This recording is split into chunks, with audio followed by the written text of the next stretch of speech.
প্রতিদিন একই কথা বলে। তো এখন আমি পাঠ করছি, আমাকে যদি একজন আপনাদের মাঝখান থেকে দাঁড়িয়ে বলেন যে আপনি ভুল বলছেন গুরুদেব, এটা আমার জন্য লজ্জা না, অপমান? তো পাঠক একটু লজ্জা পেয়ে প্রতিদিন পাখিটা একই কথা বলে। তো পাঠক তার গুরুদেবের কাছে গিয়ে বলল, গুরুদেব একটি কথা বলার ছিল। কি কথা? আমি রাজবাড়িতে পাঠ করি, আমি যখন বলি যে কৃষ্ণ কথাই একমাত্র জীবের মুক্তি, ওই পাখিটা উত্তরতে আমি নাকি মিথ্যে কথা বলি। গুরুদেব বলছে, তাহলে আমি আজকে যাব, আমাকে নিয়ে যাস, আমি পাঠ করব। তো গুরুদেব পাঠে বসলেন। গুরুদেব পাঠে বসে গুরুদেব বলছেন কৃষ্ণ কথাই জীবের একমাত্র মুক্তির উপায়। ওই পাখিটা গুরুদেবকে বলছে, হে গুরুদেব আপনি মিথ্যে কথা বলছেন। তো পাঠ যখন শেষ হলো, পাঠ শেষ হলে আপনারা এখানে বসে থাকবেন না চলে যাবেন? চলে যাবেন না? সবাই চলে গেল ভক্তরা। গুরুদেব বসে আছেন। গুরুদেব বসে থেকে পাখিটার কাছে গিয়ে বলছেন, পাখি রে, আমি যে বললাম যে কৃষ্ণ কথাই জীবের একমাত্র মুক্তি, তুই বললি যে আমি মিথ্যে কথা বলছি।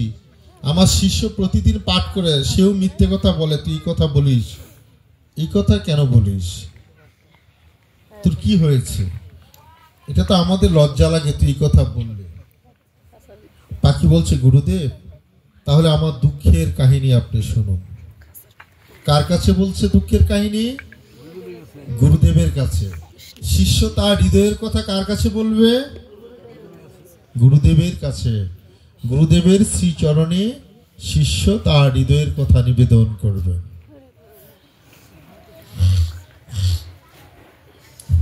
সুধীজন, পাখি বলছে, গুরুদেব আমি যখন কৃষ্ণ কথা বলতে পারতাম না, তখন আমি আকাশে বাতাসে উড়িয়ে বেরিয়েছি আমার ইচ্ছে অনুযায়ী। যেদিন আমি গোবিন্দ কথা বলতে শিখেছি, সেদিন থেকে আমি খাঁচায় বন্দি। ওই ভক্ত আমাকে লোহার খাঁচায় বন্দি করলো প্রথম। লোহার খাঁচায় বন্দি করে পরে বিক্রি করে কিসের খাঁচায়? রূপার খাঁচায়। তারপর কিসের খাঁচায়? স্বর্ণের খাঁচায়। কেন? আমি কৃষ্ণ কথা বলতে পারি বিদায় আমি খাঁচায় খাঁচায় খাঁচায় খাঁচায় বন্দি হলাম, কিন্তু আমার আর মুক্তি হলো না। পাখির কথাটাই তো সত্য, মায়েরা, সত্য তো।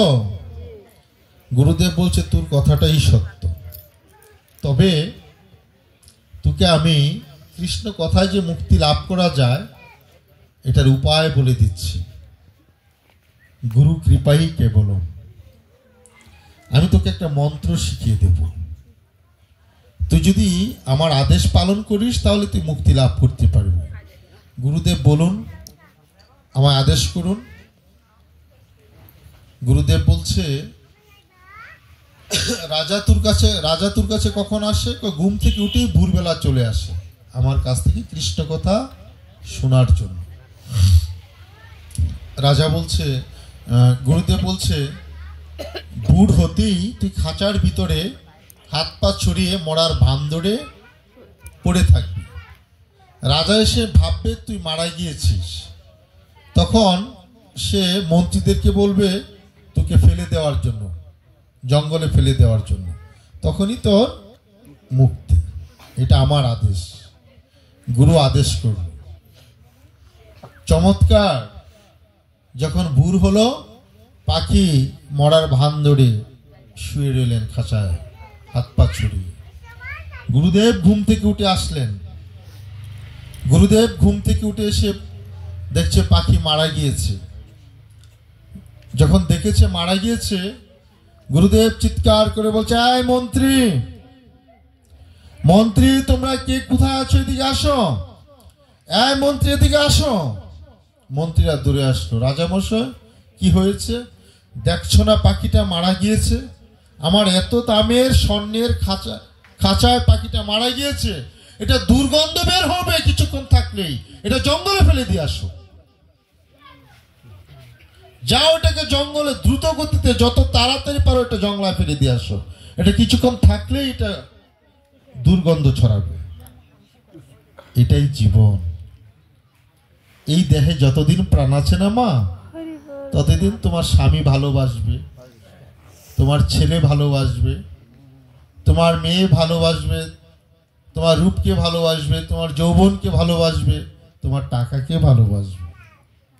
কিন্তু যেদিন প্রাণ পাখি চলে যাবে, ওই রাজার মতো ধমক দিয়ে নয়, কান্নাকাটি করে তখন বলবে না রূপার মা, চম্পার মা বা অমুকের বাবা, তুমুকের বাবা। তখন বলবে কি জানো, ওই ঘর থেকে লাশটা বের করো।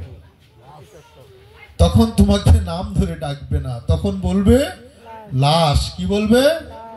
লাশটা ঘর থেকে বের করো। আর কয়েকটা দিন অপেক্ষা করো মা, সময় গনিয়ে আসছে। সময় গনিয়ে আসছে মা, বেশি দিন সময় নেই আমাদের। কৃষ্ণ ভজজীব আর সব মিছে, পালাইতে পথ নাই, জম আছে ঋতুর পিছে।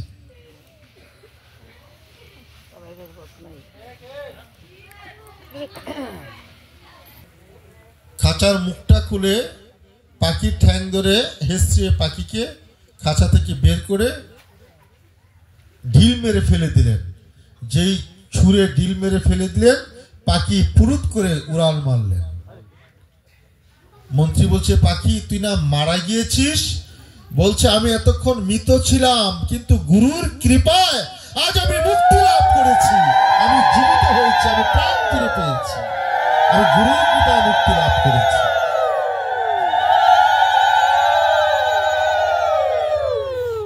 গুরুর কৃপায়, বুঝতে পেরেছেন? গুরু কৃপাহি কেবলম।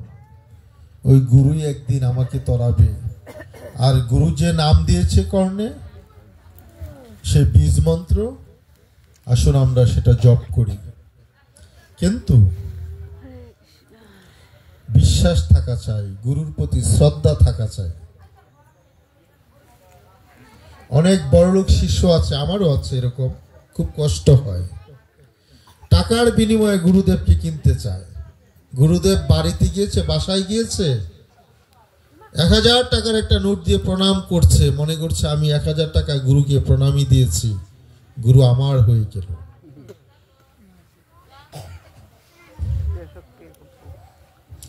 নিজেকে অনেক কিছু মনে করে শিষ্য, এমন শিষ্য আছে। কিন্তু না, এক ব্যক্তি গুরুর কাছে গেলেন দীক্ষা নেওয়ার জন্য। কি নেওয়ার জন্য? দীক্ষা মানে কি? মন্ত্র।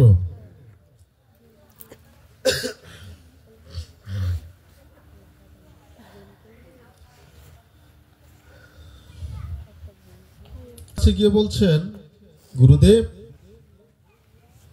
আমি আপনার শ্রীচরণ আশ্রিত হতে চাই, আমি আপনার কাছ থেকে মন্ত্র নিতে চাই। তো সে খুব অহংকারী ছিল। গুরুদেব বলছে, আমি তোকে মন্ত্র দিতে পারি, তবে দক্ষিণা দিতে হবে। সে বলছে, গুরুদেব আমি অনেক টাকার মালিক, আমার টাকার কোনো অভাব নেই, বলেন আপনি কত লক্ষ টাকা চান। এটা অহংকার হলো না? সে বলতে পারতো, গুরুদেব আমার দেবার কিছু নেই, আপনি কৃপা করলে হয়তো আমি আপনাকে দিতে পারি। সে বলছে, কত টাকা চান? কত লক্ষ টাকা চান? আপনাকে দেব। গুরুদেব বলছে, আমি লক্ষ টাকা চাই না, তুই আমাকে এই দীক্ষা দে, আগে দক্ষিণা দে। এই পৃথিবীতে নিকৃষ্ট যে বস্তু, ওই নিকৃষ্টতম বস্তুটাই তুই আমাকে দক্ষিণা দে। গুরুদেব পাঠালেন, সে পাচ্ছে না। তো এই ক্ষেতের লাইল দিয়ে যখন হেঁটে আসছে নদীর পাড় দিয়ে, তখন দেখছে কে জানি কারা নদীর পাড় পায়খানা করে ফেলে রেখেছে। ওই শিষ্য মনে মনে, ওই ব্যক্তি এখনো মন্ত্র নেয়নি, ওই ব্যক্তি মনে মনে ভাবছে ওই পায়খানাই সবচেয়ে, মলমূত্রটাই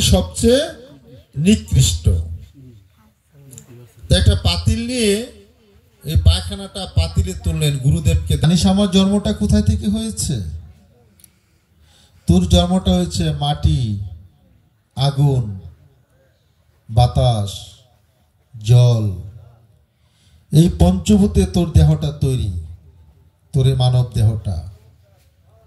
আর আমার এই পায়খানা আমি, মলমূত্র আমি। আমার জন্মটা কিভাবে হয়েছে জানিস? ওই ভক্ত মন্দিরের ভগবান তৎপ্রসাদ মহাপ্রসাদ খেয়েছেন, সেবা করেছেন।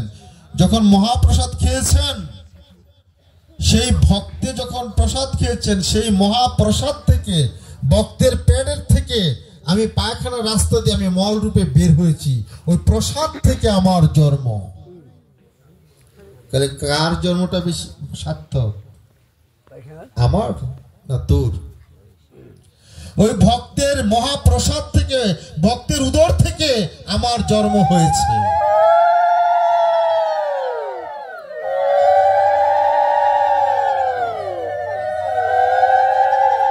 হ্যাঁ, এই কি বলছে? একটা পায়খানা বলছে তার জন্ম হয়েছে ভক্তের উদর থেকে, পেট থেকে, ভগবানের গোবিন্দের মহাপ্রসাদ থেকে। আর আমার জন্ম হয়েছে এই পঞ্চভূত থেকে, আকাশ, মাটি, বায়ু, পানি থেকে। আমি কত বড় অপদার্থ! আত্মচেতনা জেগে উঠেছে। পায়খানাকে প্রণাম করে রেখে বলছে, ভাই তোর জন্ম সার্থক। আমার জন্ম বিফলে গেল মানব জন্ম পেয়ে। ওই ব্যক্তি দৌড়ে গুরুর চরণে গিয়ে বলছে, গুরুদেব, এই জগতে আমি কোনো কিছু নিকৃষ্ট বস্তু পেলাম না। আমি আজ বুঝতে পারলাম আমার দেহটাই সবচেয়ে নিকৃষ্ট, সবচেয়ে দুর্বল, সবচেয়ে খারাপ, সবচেয়ে অপবিত্র আমার এই দেহ। আমার এই নিকৃষ্ট দেহকে আপনার শ্রীচরণে সঁপে দিলাম। আমার নিকৃষ্ট দেহকে আপনি উৎকৃষ্ট করে দিন।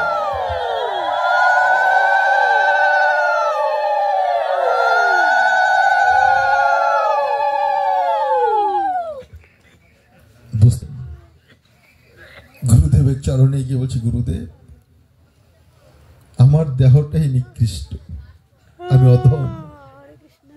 কোথায় অহংকার গেল বাবা? আমায় দীক্ষা দিন। আমি অধম, আমি পাপী। এই জগৎ ঘুরে দেখেছি, নিকৃষ্ট বস্তু পেলাম না। আমার এই দেহটাই নিকৃষ্ট। গুরুর চরণে সঁপে দিলেন। তাই তোমার এই দেহ গুরুর চরণে সঁপে দাও। যার যার নিজ নিজ আপন আপন গুরুর চরণে সঁপে দাও।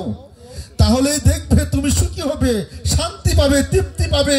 অন্তিম সময় রাধা কৃষ্ণের যুগল চরণ দর্শন করবে।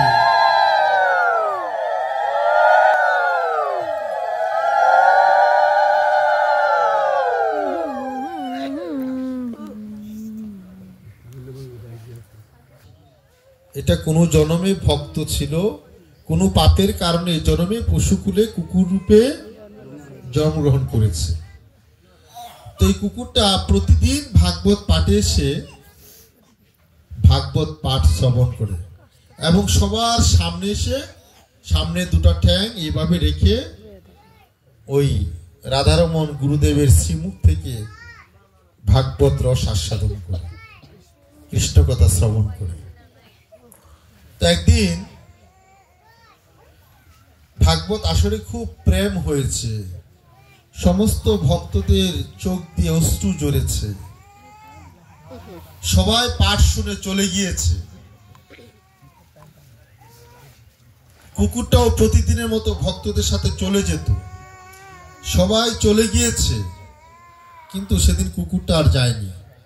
গুরুদেব বেশাসন থেকে নেমে মায়ের লক্ষ্য করুন, হরি বল মা, এই যে মায়ের দিকে তাকান, শেষ করে দেবে এই 2 মিনিট। দেখুন গুরুদেব বেশাসন থেকে নেমে কুকুরটা মাথায় হাত দিয়ে বলছে, কিরে সবাই তো আমাকে ছেড়ে চলে গেল, তুই যে গেলি না। কুকুরটা গাঁটটা ফেলে দিলেন, অর্থাৎ কুকুরটা মারা গিয়েছে। গুরুদেব কুকুরটাকে মাটি থেকে তুলে বুকের মাঝে জড়িয়ে ধরে কেঁদে কেঁদে বলছেন, ওরে ওই কৃষ্ণ কথা শুনতে শুনতে ওই সাধু সঙ্গ করতে করতে তোর এই প্রাণটা চলে গেল, তুই আমার জন্য একটু আশীর্বাদ কর, তোর মতো যেন আমি এই সাধু সঙ্গ করতে করতে, ভক্ত সঙ্গ করতে করতে আমারও যেন কৃষ্ণ কথা শুনতে শুনতে প্রাণ পাখি চলে যায়।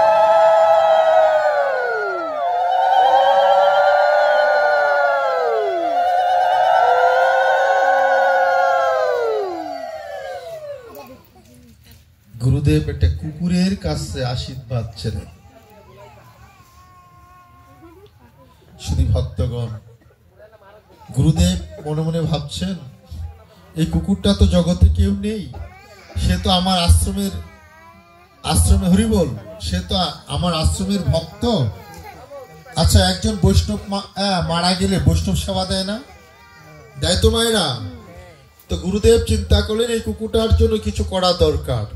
তো নবদ্বীপের কিছু ভক্তদেরকে ডেকে গুরুদেব বলছেন যে আমার আশ্রমের একটা কুকুর মারা গিয়েছে, আমি কুকুর বৈষ্ণব সেবা দেব। এই নবদ্বীপে যত কুকুর আছে কুকুরদেরকে নিমন্ত্রণ করে আমি বৈষ্ণব সেবা দেব, আপনাদেরও নিমন্ত্রণ। অনেকে এটা গ্রহণ করলেন না যে কুকুরের সাথে আমরা বৈষ্ণব সেবা করব, প্রসাদ পাবো কুকুরের সাথে বসে। গুরুদেবের কি মাথা ঠিক আছে নাকি মাথা নষ্ট হয়ে গেছে? হ্যাঁ, গুরুদেবকে অনেকে পাগল টাগল বললেন। তো রাধারমণ গুরুদেব বলছে যে যাই বলো না কেন আমি কুকুরের বৈষ্ণব সেবা দেব। ভগবানের কাছে, মহাপ্রভুর কাছে ভোগরাগ করে আমি কুকুরদেরকে নিমন্ত্রণ করে প্রসাদ পাওয়াবো। পরদিন সকালে রাধারমণ গুরুদেব সমস্ত নবদ্বীপ হেঁটে হেঁটে রাস্তায় রাস্তায় যে কুকুর পাচ্ছেন হাত জোড়াত করে বলছেন, হে কুকুরগণ, আগামীকাল আমার আশ্রমে তোমাদের নিমন্ত্রণ, তোমরা মহাপ্রভুর তৎপ্রসাদ পাবে মধ্যাকালীন সময় দুপুর বেলায়। নিমন্ত্রণ করলেন তো যখন পরদিন সকালে যখন ভোগ লাগালেন, দুপুরের টাইম যখন হলেন, শত শত কুকুর ঢুকতে শুরু করলেন আশ্রমে। ঢুকতে ঢুকতে 600 কুকুর ঢুকেছে, 600। সবাইকে আসন দিলেন, কোনো কুকুর কারোর সাথে ঝগড়া করলেন না, সবাইকে প্রসাদ দিলেন। মহাপ্রভুর সেই ভোগের প্রসাদ মিশিয়ে সবাইকে প্রসাদ দিলেন। ওই কুকুরগণ সমস্ত প্রসাদ, মহাপ্রসাদ সেবা করেছেন, সেবা করে যার যার ভাবে চলে গিয়েছেন।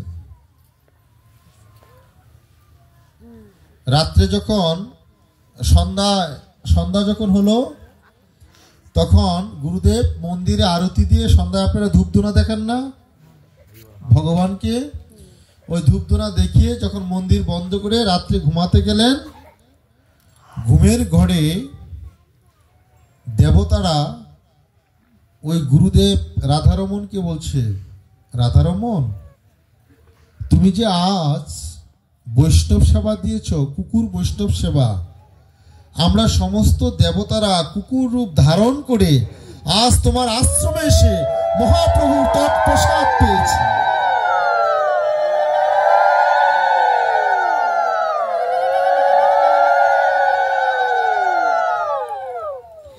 শুধু ভক্তগণ, ওই দেবতারা বলছেন আমরা কুকুর রূপ ধারণ করে তোমার আশ্রমে এসে মহাপ্রভুর প্রসাদ পেয়েছি। ভক্তগণ, সাধুসঙ্গ সর্বশাস্ত্রে কয়, লবে মাত্র সাধুসঙ্গ সর্বসিদ্ধি হয়। এই যে আপনারা বসে আছেন, নারদীয় পুরাণে বলেছেন, নাহং তিষ্ঠামি বৈকুণ্ঠে যোগিনাম হৃদয় নচ, মদ ভক্ত যত্র গায়ন্তি তত্র তিষ্ঠামি নারদ। হে নারদ, আমি বৈকুণ্ঠ থাকি না, আমি যোগীদের হৃদয়ে থাকি না, যে যোগীরা যুগ যুগ ধরে তপস্যা করছেন। নারদ কাঁদছেন, প্রভু তুমি বৈকুণ্ঠ তোমার ধাম, তোমার বাড়ি, সেখানে তুমি থাকো না, তুমি যোগীদের হৃদয়ে থাকো না, তাহলে তুমি থাকো কোথায়? ভক্তরা তোমাকে কোথায় পাবে? বলছে মদ ভক্ত যত্র গায়ন্তি তত্র তিষ্ঠামি নারদ। বলছে মদ ভক্ত, হে নারদ, যেখানে আমার ভক্তরা বসে আমার গুণকীর্তন করে, যে আজকে বসে আছেন আপনারা ভগবানের প্রাণ, ভগবানের ভক্ত, যেখানে আমার ভক্তরা বসে আমার গুণকীর্তন করেন, সেখানে আমার শ্রীমতী রাধারানীকে নিয়ে সেই ভক্তের মাঝে আমি বিরাজমান হই।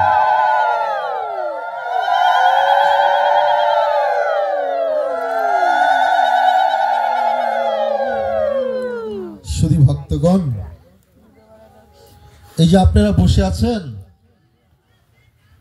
কারু না কারু রূপ ধরে আমার অনাদিরাদি গোবিন্দ এখানে বসে আছে, কিন্তু আমরা সেই ভাগ্য আমাদের নেই তাকে দর্শন করার, তাকে স্পর্শ করার, তাকে দেখার। জানি না সে ভাগ্য আমাদের কোন দিন হবে। তাই সেই ভাগ্য ফেরাতে, সেই ভাগ্য লাভ করতে আজকের এই রজনীতে, এই অপাকৃত এই বৃন্দাবনে, এই পবিত্র মাটিতে আমরা আজকে সাধু সঙ্গ করছি, ভক্ত সঙ্গ করছি। তাই আসুন ভগবানের রাতুল চরণে এই ভৈমী একাদশীর দিন, এই পবিত্র একাদশীর দিন, এই পবিত্র রাত্রিতে ভগবানের সেই রাঙ্গা চরণে, যুগল কিশোরের রাঙ্গা চরণে আজকে আমাদের অন্তরের অন্তরস্থল থেকেই হোক প্রার্থনা, হে প্রভু, যতদিন এই দেহে প্রাণ রাখো যেন তোমাকে ডাকতে পারি, যেন তোমার নাম করতে পারি। চলে তো যাব, যাবার তো সময় হয়ে আসতেছে। কখন জানি তুমি ডাক দাও, আয় আমার কাছে আয়, কিন্তু আমি কি নিয়ে তোমার কাছে যাব? আমার কি বা আছে তোমাকে দেবার? আমার যে কিছুই নেই। আমি সাধনহীন, আমি ভজনহীন, আমি মন্ত্রহীন, আমি মন্ত্রতন্ত্র সাধন ভজন কোনো কিছুই যে জানি না। ভক্তগণ, ভগবানকে পেতে হলে মন্ত্রতন্ত্র লাগে না। ওই হৃদয়ের ভক্তি দিয়ে যদি তাকে ডাকার মতো আপনি একবার হা গোবিন্দ বলে যদি ডাকতে পারেন, তাহলেই ভগবান আপনার কাছে এসে আপনাকে বলবে,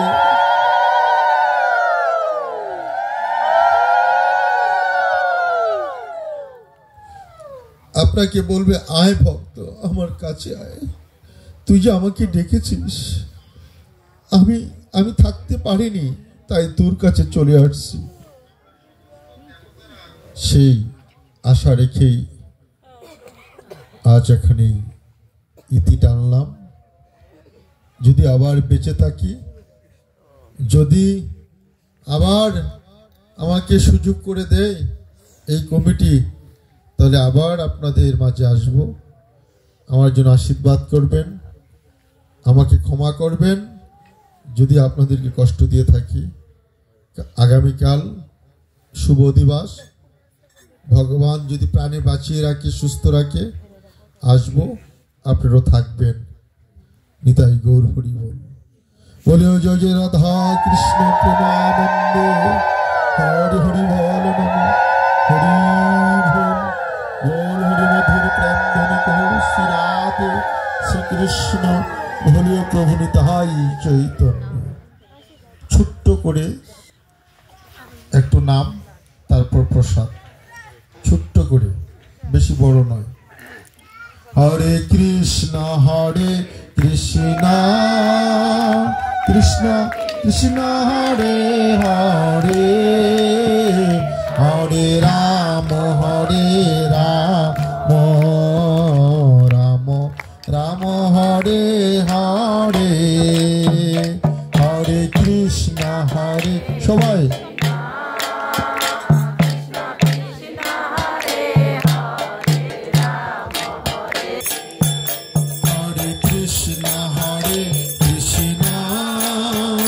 কৃষ্ণ কৃষ্ণ হরে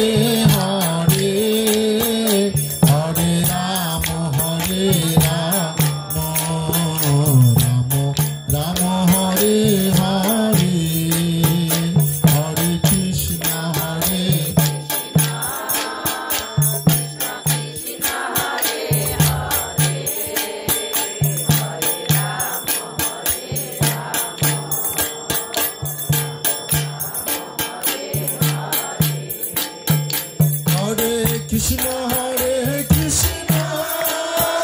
কৃষ্ণ কৃষ্ণ হরে হরে, হরে রাম রাম রাম হরে হরে, হরে কৃষ্ণ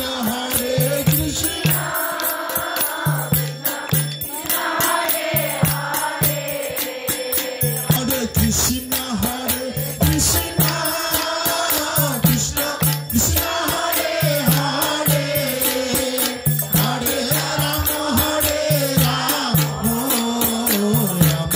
রাম হরে হরে, হরে কৃষ্ণ